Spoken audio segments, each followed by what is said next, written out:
नांदुरा शहरातील Tirupati Nagar ward number 8 Buldhana road Nandura येथील पूल हा गेली 10 वर्षांपासून ढासळलेला आहे। आम्हाला दळणवळणासाठी हा एकमेव रस्ता उपलब्ध आहे, परंतु हा रस्ता आता पूर्णपणे ढासळला असून या मार्गावरून ये जा करणे म्हणजे जीवावरचा खेळ झाला आहे। या पुलाची व रस्त्यांची दुरुस्तीसाठी वारंवार लोकशाहीच्या मार्गाने आम्ही आतापर्यंत निवेदनाच्या माध्यमातून आमच्या मागण्या आपणापर्यंत पोहोचवल्या, परंतु अद्यापही या रस्त्या संबंधित कुठल्याही उपाययोजना आपल्या मार्फत करण्यात आली नाही। आता समोर पावसाळी दिवस आहेत, लहान मुलांची शाळा तसेच इतर जीवनावश्यक कार्यासाठी घरातून बाहेर निघणे ही आम्हास कठीण झाले आहे। हा रस्ता नगर परिषद नांदुरा तसेच सार्वजनिक बांधकाम विभागाच्या हद्दीत येतो। आपण दोघांनी समन्वयक साधून या जनतेच्या मुद्द्याला हात घालून आम्हाला सहकार्य करावे, अन्यथा आम्ही खुदावतपूर वासी नाईलाज वास्तव आपल्या कार्यालयासमोर संभाजी बी ग्रेडच्या माध्यमातून आमरण उपोषणास बसू याची आपण गांभीर्याने दखल घ्यावी। या आशयाचे निवेदन दिनांक 21 जून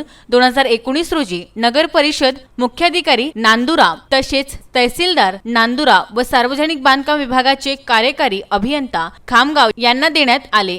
वार्ड नंबर 8 येथील रहिवासी असून आम्हाला इथं जाण्यासाठी रस्ताच नाही आहे। येथील जो पूल होता तो 10 वर्षापूर्वी ढासळला आणि त्यामुळे त्याची परिस्थिती एवढी गंभीर झालेली आहे की तिथं भरपूर मोटारसायकल इथं दुचाकी वारंवार पुढे तिथं अपघात झाल्या।